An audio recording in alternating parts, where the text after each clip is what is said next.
Hello and welcome to another edition of Walkie-Talkie, a YouTube channel where we walk in beautiful natural environments, try and set the right frame of mind, and we discuss the many subjects that are going on in the news and the world, some deep philosophy, and a little bit of our own take on the various subjects that we like to read up on. I am your host, Christopher. This is my lovely wife, Jillian. And just want to ask you, did you have a Merry Christmas, Jill? I had a very Merry Christmas. I did too. And a Merry Christmas belatedly to any of our channel viewers. We hope you guys had a Merry Christmas as well and a Happy Holidays. What was your favorite present you got for Christmas? You know what? My Black Eagles jersey was by far my favorite present. What? Who got you that? My lovely wife and my son purchased a Saquon Barkley Black Eagles jersey for me. And, that's awesome. He's my favorite player on the entire planet right now. Although I love the Eagles in particular. I happen to love Saquon Barkley. He's pretty much my favorite player on the Eagles in a long while. So it was a very Merry Christmas for me.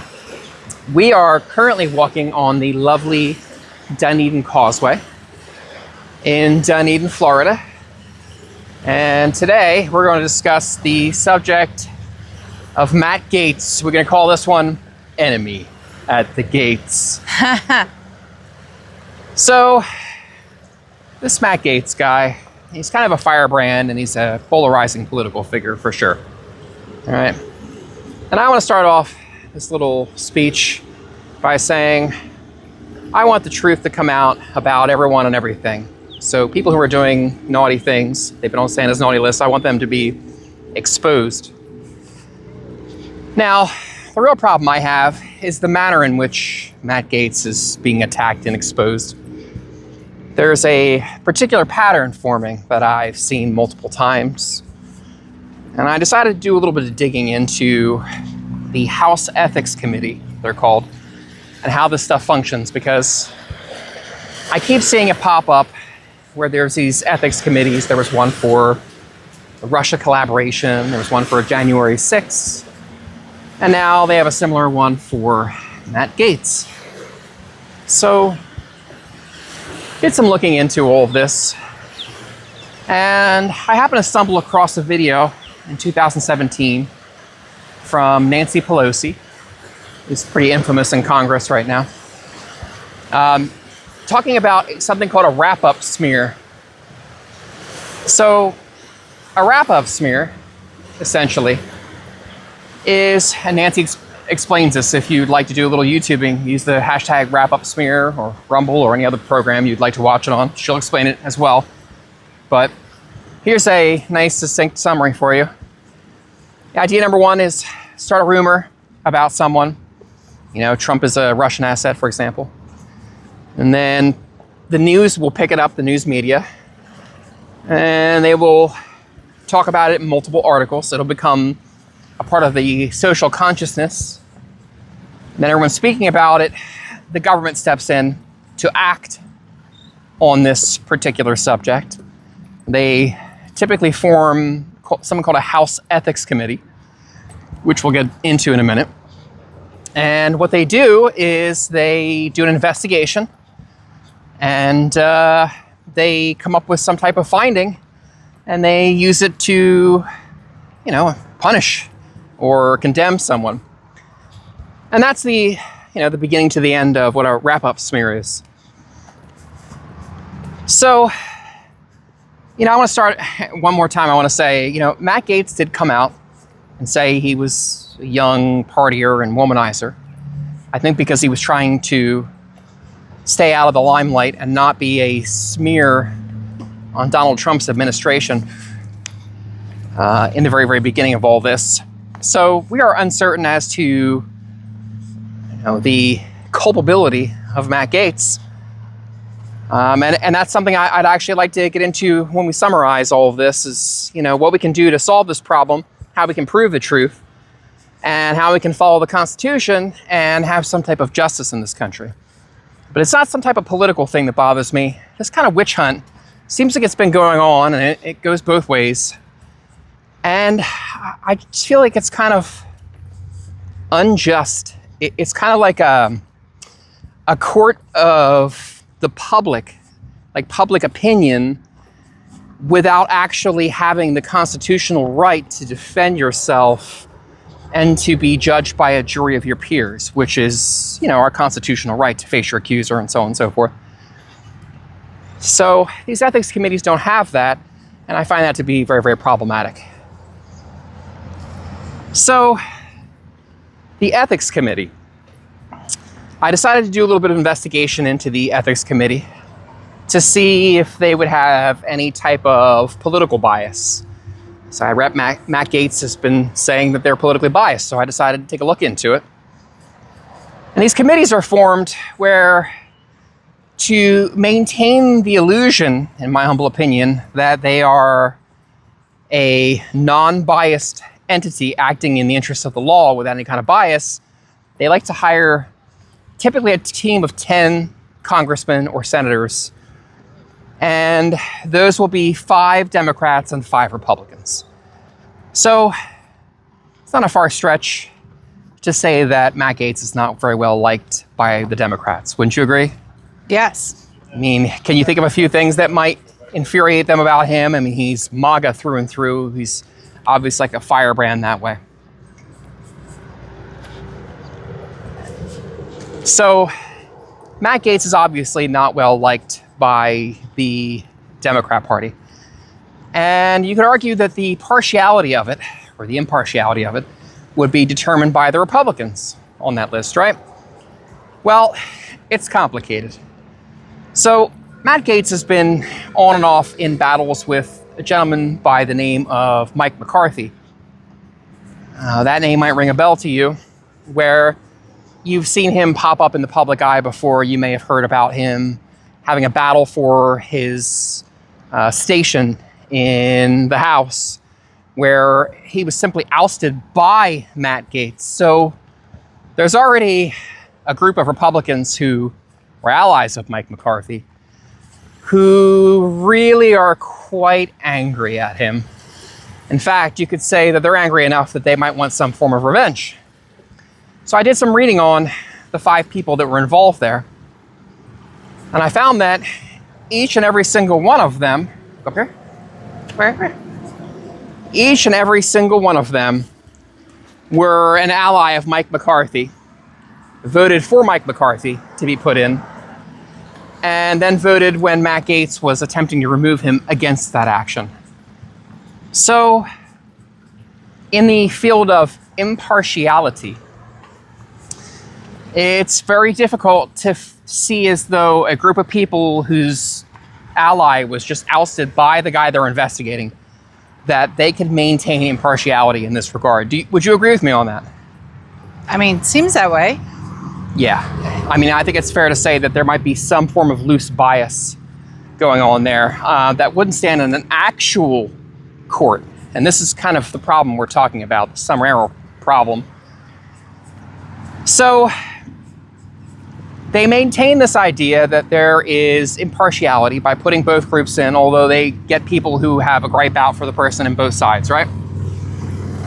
Okay. The next thing that they do is they like to bring people in and they'll say they have to protect the victims, and therefore it needs to be a closed door hearing. So what they mean by this is that they have these people in, and it's a small group of these people that are all biased, and they're asking questions, essentially, to a witness that we're not permitted to know the name of. So we don't even really get to see the person's name that's involved in the accusation at all. And this is something that has been repeated before in the Jan 6 committee. There were similar discussions about impartial Liz Cheney speaking to witnesses during there, and perhaps even witness tampering. So there's a precedent for this type of behavior in the past when they lead these ethics committees. So apparently there were 3 separate groups that were essentially the accusers in this. One of them was at the time, 17-year-old woman who the documentation lists as victim A. She is actually,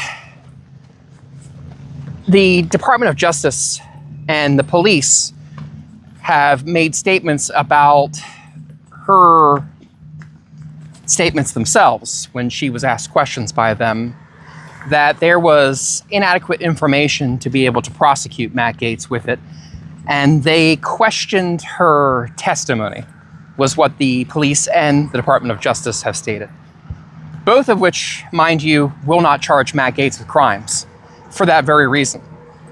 So the first suspect that we have, the first accuser that we have,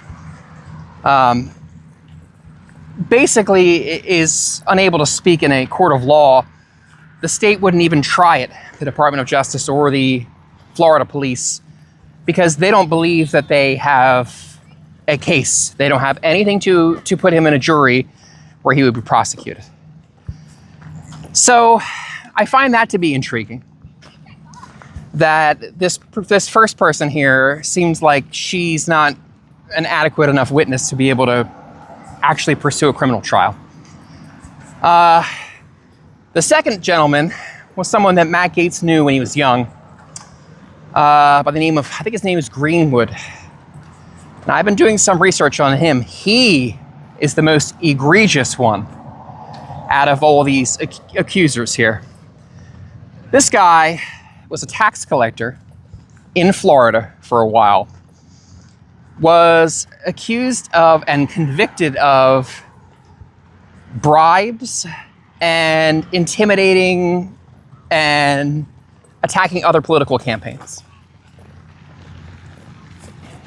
Excuse us. And later on, he was actually accused of pedophilia and convicted. And there's some evidence of him speaking that he worked with the federal government after this to lessen his sentence. So we already have a guy who the federal government appears to be pinching for information.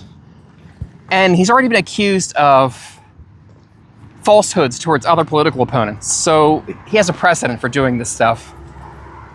And it's particularly gross that we're using him to rope Matt Gaetz into being a pedophile while he's a pedophile, and none of that is ever mentioned in any of the news that you see about this subject at all. It's never mentioned a single time. So that's suspect, or accuser number 2. Accuser number 3 is a group of people that said that they had been partying with Matt Gaetz. Oh, this bothers me on multiple levels. Number 1, I know for a fact that Congress in particular are not the best people. I mean, we've seen Hunter Biden with his problem with particular drugs. I think it's crack that he likes in particular. Well, Hunter Biden's not a congressman. This is true. Well, how about Kamala Harris? There's lots of video clips of her rubbing her nose and making sniffing sounds and speaking in very strange words that would be akin to being high on cocaine. So there's some evidence that, drugs aren't really a problem, at least with the way that they typically handle things. Unless Matt Gaetz is involved, right? So you're saying they don't have a problem with drug use? No, they don't have a problem with drug use at all. Government. I mean, they just, pardoned Hunter Biden for all of his crimes, and I'm sure the drugs are on that list there. So that's obviously not really a big deal to them. But what is a big deal to them is destroying their political opponents. And that is the serious problem that has appeared as a pattern in this entire endeavor here. So Matt was accused of being at a party. He was accused of doing drugs and hanging out with women that they say he paid during this time period. Gaetz actually produced a ledger from the estate where this party happened on the day that the ethics committee said he was there partying and doing these things. And he is not listed on any of the manifests, but everybody else coming in and out of this property, and it's a gated property, so everyone is recorded coming in and out. Everyone else that they said was there was listed as there. So I find that to be very sketchy. And that's all of the accusers. That's all of them. Every single one of them. So why does this bother me? At the very bottom of it, the core problem is that I know this is hypocrisy, and I know that they don't genuinely care about these things. This investigation was going on in 2023. They had their conclusions a year ago. They've let Matt Gaetz run around hog wild, and if he's supposedly a pedophile or a statutory rapist, which is the claim apparently, and a drug addict and all that, I mean, isn't he a menace to society? Shouldn't they arrest him? I guess that's my first question. Why do you think they aren't arresting him? I mean, I can't understand why they're attacking him anyway. He's not in Congress. He's not running for any position. So I don't understand why they would want to do a political takedown anyway on him when he doesn't appear to be associated with anything. He's not a political opponent. He's not opposing. He's just a Newsmax reporter. Is he a Newsmax reporter now? Well, not even a reporter. He's a Newsmax. He's a consultant on the news from time to time. Yeah. I think he appears on the internet on podcasts like Timcast and things like that occasionally. Yeah, so I don't understand why they would want to go after him, really. It's a good question. Unless they see that he's going to be some kind of threat to them down the line because maybe he is a presidential candidate. But I don't know. His name got floated before for that, and it didn't seem like anybody was all that interested in having him as a presidential candidate. Nah. So I can't really comprehend why they want to take him down so badly. That's a great question. And here's my takeaway on that. And perhaps I'm wrong, but this is my belief. I mean, he represents the enemy, number one, right? MAGA would be for them. Number two, he is a bit of a firebrand. He likes to run his mouth and get attention. So he's the most low-hanging fruit to whack and the most satisfying to whack. Number three, he spent a lot of time talking about insider trading in Congress and how the Ukraine funding was being used as a money laundering operation, which that's a definite no-no to say that in Congress, and especially to take away people's ability to insider trade. That's where they make the majority of their money when they're in Congress and how they get rich. So that's a third rail you're not supposed to touch. And then there's the fact that they want to use him to tar and feather Trump coming in and setting up his administration. So I believe that they're trying to besmirch the movement. You can see already online with the language they use where they're speaking that everyone should be ashamed and this is what, Trump's America is, so on and so forth. So you can see the language already popping out and being used.